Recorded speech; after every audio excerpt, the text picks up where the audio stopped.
YSR Congress party ఇప్పటి వరకు ఒక్కసారి కూడా గెలవని నియోజకవర్గం అది. పైగా అన్న ఎర్రన్నాయుడు వారసుడిగా పొందూరులో 3 సార్లు గెలిచిన అచ్చెన్నాయుడు ఇప్పుడిక్కడ 2 వరుస విజయాలతో వైఎస్ఆర్సీపీని సవాల్ చేస్తున్నారు. పైగా తెలుగుదేశం రాష్ట్ర అధ్యక్షుడి హోదాలో వైసీపీ మీద తీవ్రమైన ఆరోపణలు చేస్తూ అసెంబ్లీలోనూ కొరకరాని కొయ్యగా తయారవటం వైసీపీ తట్టుకోలేకపోతోంది. అలాంటి సీటును ఎలాగైనా గెలిచి తీరాలని ఒక స్థానిక నాయకుడికి బాధ్యతలు అప్పగిస్తే ఆయన భార్యే ఆయనకు శత్రువై కూర్చుంది. ఆ కథ ఏంటో చూద్దాం రండి.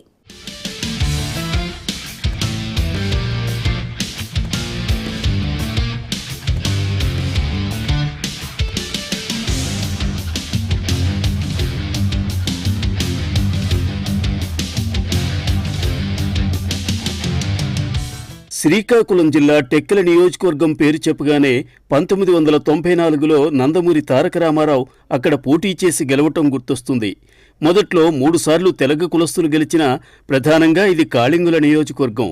1983లో ఒకసారి పోలినాటి వెలమ కులస్తుడు ఎమ్మెల్యే అయ్యారు. ఆ తర్వాత అదే కులానికి చెందిన అచ్చెన్నాయుడు 2014, 2019 ఎన్నికల్లో గెలిచారు.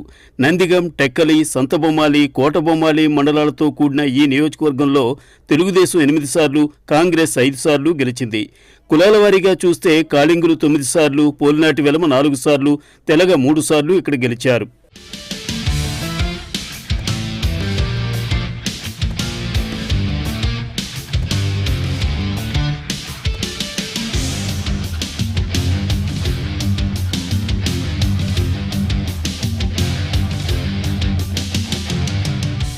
ఇక ప్రస్తుతానికొస్తే ఈసారి ఇక్కడ గెలుపు వైసీపీ అధినేత జగన్మోహన్ రెడ్డికి చాలా ప్రతిష్టాత్మకం.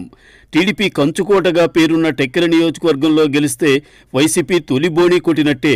ఒక్కసారి కూడా టెక్కల్లో సక్సెస్ సాధించలేకపోయిన వైసీపీ ఇప్పుడు ఎలాగైనా గెలిచి తీరాలనే పట్టుదలతో ఉంది. తెలుగుదేశం రాష్ట్ర అధ్యక్షుడు అచ్చెన్నాయుడు ప్రాతినిధ్యం వహిస్తున్న నియోజకవర్గం కావటం అందుకు కారణం. గత ఎన్నికల్లో శ్రీకాకుళం జిల్లా సహా రాష్ట్రమంతటా ఫ్యాన్ గిరగిరా తిరిగిన టెక్కల్లో మాత్రం సైకిల్ జోరును ఆపలేకపోయింది. పైగా అక్కడి నుంచి గెలిచిన అచ్చెన్నాయుడు అసెంబ్లీలో అధికార పక్షానికి కొరకరాని కొయ్యిగా మారారు. టీడీపీ రాష్ట్ర అధ్యక్షుడిగా ఉన్న అచ్చెన్నకు ఓటమి రుచి చూపించాలని అధికార వైసీపీ ఎప్పటినుంచో ప్లాన్ చేస్తోంది. కానీ ఇంతవరకు విజయం సాధించలేకపోయింది.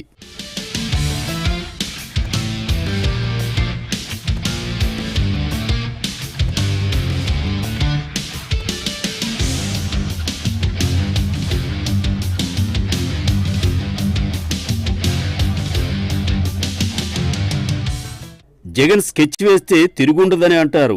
వైసీపీ వాళ్లు బహిరంగంగానూ, ప్రత్యర్థులు రహస్యంగానూ ఒప్పుకునే విషయం ఇది. కానీ టెక్కల్లో మాత్రం ఆయన వేసిన పాచికలు పారటం లేదు. దీనికి కారణం ప్రత్యర్థి బలం కాదు, సొంత పార్టీలో ఆ నియోజకవర్గ ముఖ్య నాయకులు కుమ్ములాట్లేనని అంతా చెప్పుకుంటున్నారు. వైసీపీ అగ్రనాయకత్వం కూడా స్థానిక నాయకుల పంచాయతీని తీర్చలేకపోయింది. దీంతో టెక్కలి నియోజకవర్గం 4 నాయకుల మధ్య 4 స్తంభాలాట్లా తయారైంది. అది కూడా నియోజకవర్గ ఇన్ఛార్జ్ దువ్వాడ శ్రీనివాస్తో మిగిలిన వారికి పొసగకపోవటం వల్లనే కావటం ఆశ్చర్యకరమైన వాస్తవం.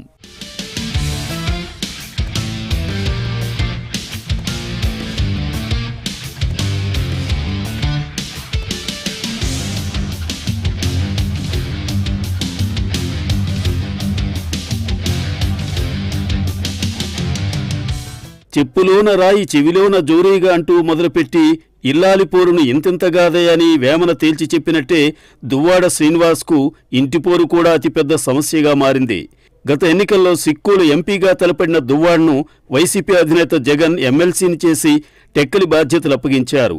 అయితే ఆయన పనితీరు, వ్యక్తిగత ప్రవర్తన మీద కుటుంబం నుంచే అభ్యంతరాలు రావడంతో కొంతకాలం తప్పించారు.